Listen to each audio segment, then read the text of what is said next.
नमस्कार। आज हम क्षितिज भाग 2 सूरदास पद 3 हम लेकर आए हैं। हमारे हरी हारिल की लकड़ी। हमारे हरी जो है हारिल की लकड़ी है। देखिए, हारिल की लकड़ी का मतलब है लकड़ी। हारिल एक पक्षी है। हारिल एक पक्षी है और लकड़ी हाथ में लिए रहती है।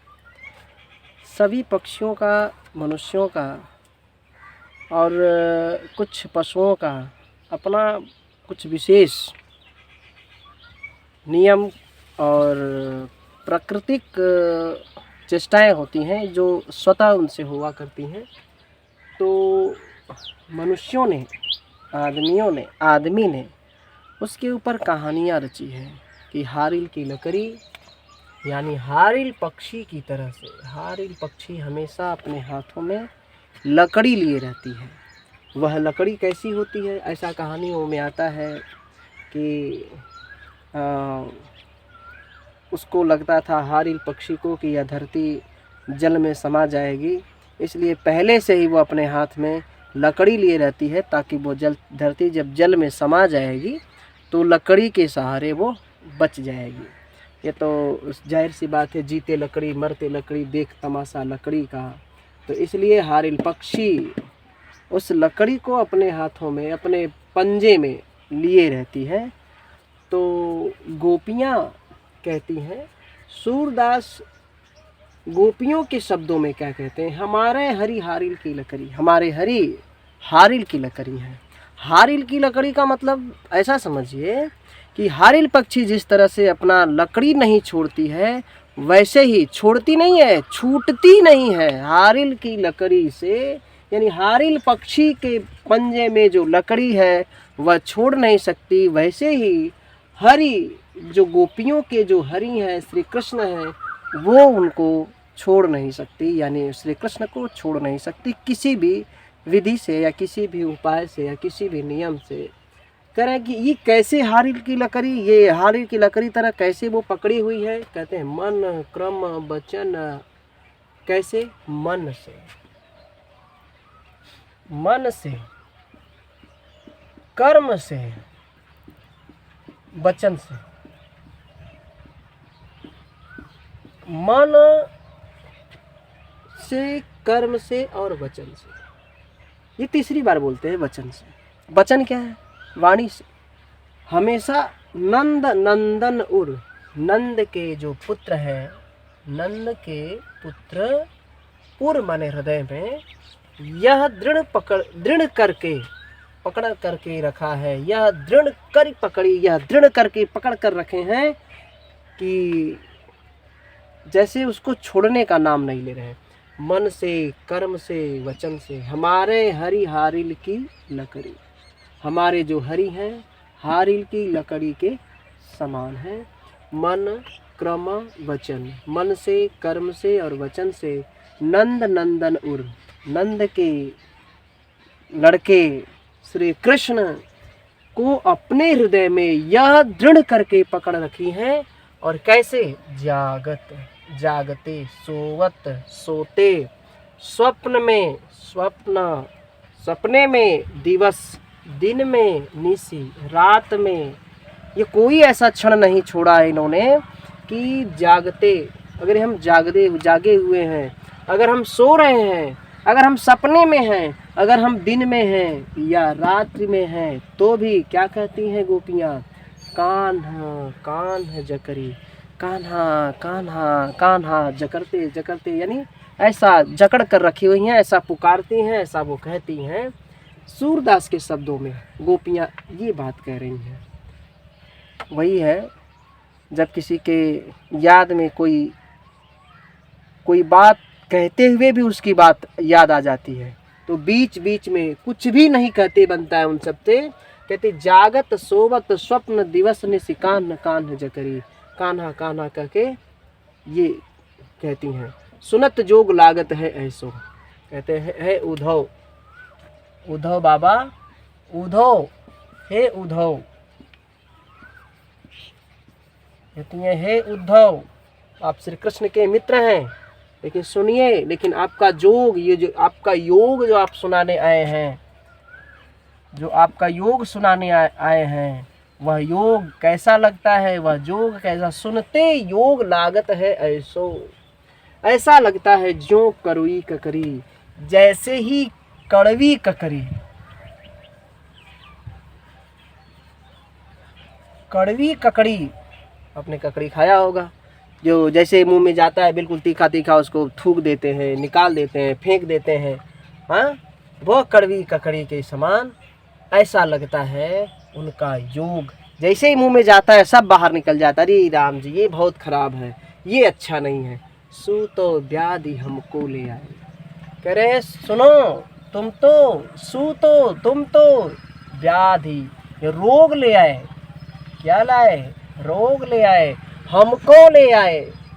तू तो व्याधि हमको ले आए, देखी सुनी ना करी, हमने कभी न देखा न सुना न कभी किया, देखी सुनी न करी, न कभी देखा न कभी सुना न कभी किया। यह तो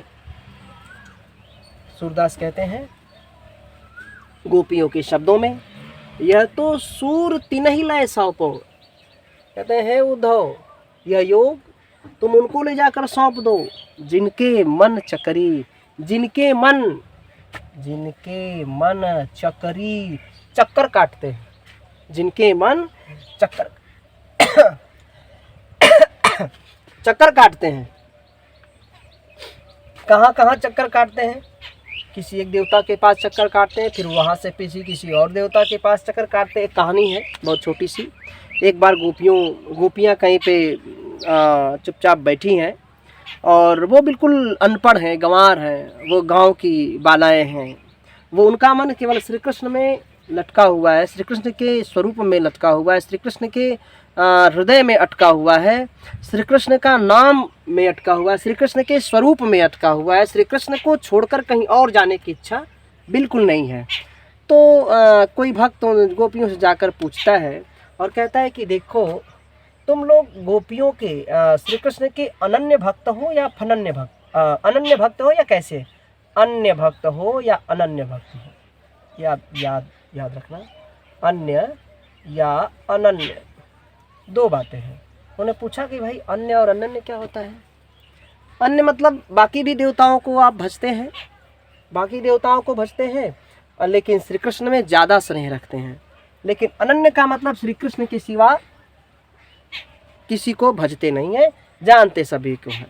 तो गोपियों ने कहा, जिन गोपियों से पूछा गया कि भैया आप कृष्ण के कौन से भक्त हैं, अन्य है या अनन्य, तो गोपियों ने पूछा कि भाई अन्य और अनन्य क्या होता है।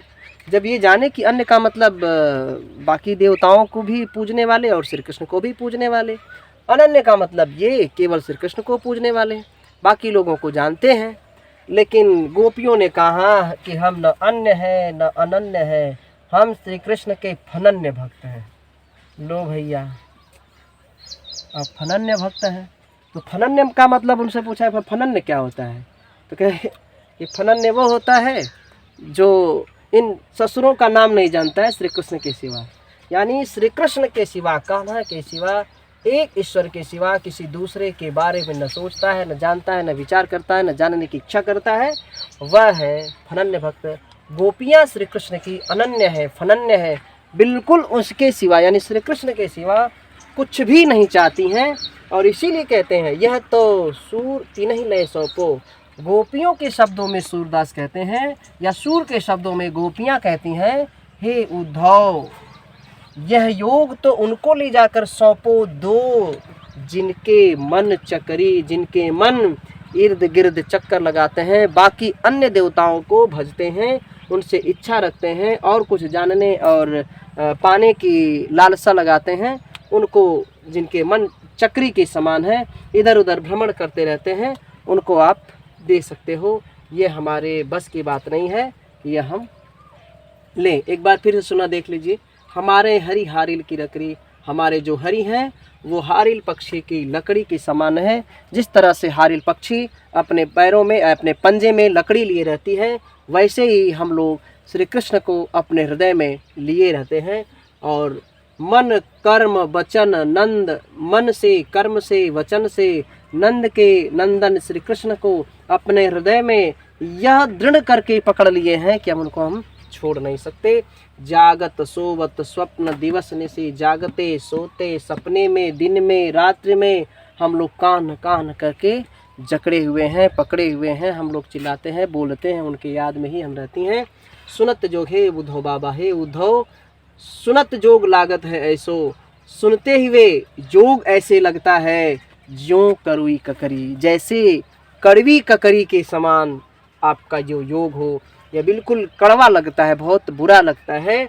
सो तो व्याध ले आए, तुम तो हमारे लिए, हम तो सोचे थे कुछ संदेश ले आए होंगे, लेकिन कहते तुम तो व्याध यानी रोग ले आए हमारे लिए, हमको ले आए। देखी सुनी न करी, न देखा न सुना न किया, यह तो सूर तिन्हि ले सौंपो। सूरदास कहते हैं कि हे उद्धव, यह योग तो उनको ले जाकर सौंपो जिनके मन चक्री, जिनके मन चक्कर काटने वाले हैं, उनको योग करना चाहिए। जिनका मन इधर उधर भटकने वाले हैं उनको योग, देखो ये इसमें गजब की बात बताते हैं, बहुत ही साधारण, बहुत ही सस्ते में, कि जिनके मन इधर उधर भटक रहे हैं उनको योग करना चाहिए।